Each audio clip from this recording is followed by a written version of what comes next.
Hi guys, welcome to my YouTube channel. This is Mommy A. Ito ang aming buhay as seniors every morning. Ayan yung aking partner. Yan. Binibisita niya yung aming pananim since the veggies nowadays are so expensive. So we decided to plant this Chinese kangkong. Napakasarap nito guys. And you see that, here's the buto. The seeds. So, nagtanim kami dito. Ayan, dito sa paso. Ayan, dyan. And then, ayun, mo kami ng mga lupa. Tapos, nagtanim kami dito. Here, guys. Ayan, guys. So, ayan, nakatanim na siya. Ito yung ginamit namin, guys. Ito yung brand, ang Ramgo Bekenemen. Ayan, guys. Nagtanim na kami dyan. Ayan. It's already been planted kasi about a week ago, mag-ano siya, tutubo na siya. So, I also have a ordinary kangkong which I planted. Yan, guys. Yan, nabubuhay kasi yan sa tubig eh, kaya medyo payat siya. Pero this one, ito talaga, panlupa yan. The one that you're eating in Chowking, it's Chinese kangkong, guys. Ayan, guys, kasi nowadays, we have to be practical, guys. Kasi sa mahal ng bilihin. Tsaka alam nyo na. And besides guys, nagtanim din kami ng gabi. Ayan guys, so tignan mo. Bagong tanim lang yan. That's what makes us busy this morning. Bago kami nagbe-breakfast, nag-gardening kami sa napaka-small na place na to.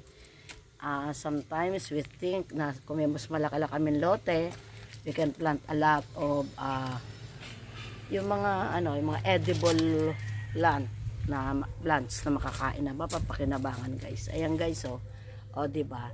Ayan, gabi. Kasi, ito, kakaiba kasi species tong gabi na to, guys.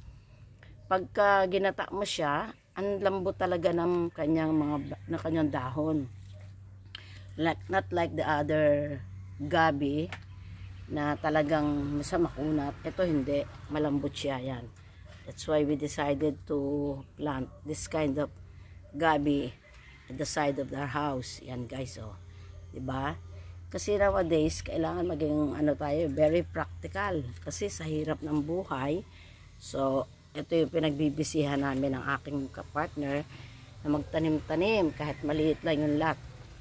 Wala naman kaming farm. So, baka may gusto mag-donate. joke lang. Pero kung totohanin nyo, di much better. Kasi sabi nga nung aking isang anak, Mami, if one day, mayroon kami sobra, wag ka na buy a small lot, just about 500 to 300 square meters so we can plant. Sabi ko nga sa children ko, do it. Kasi alam mo anak, in the future, mas mahal pa. Habang tumatagal ang panahon, para if wala na kami sa mundo, you have something to eat na hindi nyo nabibili. Habang nabubuhay kami, we're going to plant guys. Yung advice ko sa ibang excuse me, seniors dyan, make yourself busy by planting edible plants yung nakakain dito, nakakain sa papakinabangan guys. And I also have the calamansi and still flowering. At ito yung aking kamatis, yan guys. So, kasi sa kamatis kasi pagka old na siya, nakuha mo na yung bunga, then you have to replant, and we have replanted again. Yun lang guys, gusto lang ko lang i-share sa inyo how we do our seniors life, how we make it profitable sa buhay namin, yung ginagawa namin sa araw-araw, not just sitting, eating, no, we're planting instead, diba? Something that we can harvest in the future, diba guys? Ganun lang yan eh, diba? Kasi nakaka-lesson din ang mga isipin sa buhay, thinking of your problems, or whatever. Siyempre, matanda na tayo, this is the best stress reliever ever. Ayan guys, alam nyo ba guys, meron pa akong kamyas. Whenever we want to make sinigang, it's always ready. And besides, what is important guys is it's all organic. Diba guys, walang mga kung ano-ano nilalagay na pesticide o ano yung mga nilalagay sa halaman para tumaba, para gumanda. This grows naturally, and that's what's important nowadays, diba guys? Kasi harmful sa katawan natin yung mga may mga kung ano-ano nilalagay. And this one is very much organic. Nakakasiguro ko walang mga uod-uod.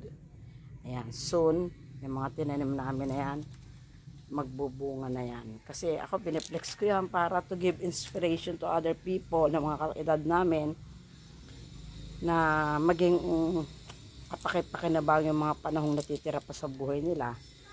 Diba guys? Actually, okay naman yung aming buhay. But still, you manage to think of something na magiging okay naman yung aming katawan. At the same time, this is a sort of exercise also. So that's all for the day, my dear subscribers. I hope you learned something from my video. Although very small lang to, hindi to malaking farm. But we encourage other people, all the seniors, na ganito gawin nyo. Pag may bahay ang anak ninyo, then there's a small lot, you can plant. Kasi para naman, at the same time, exercises natin yan guys. Ito nga may pinya pa. You see how small the place is. The extra lot is. But, maximize namin yan. Ito, may ponkan pa nga ito. Oh.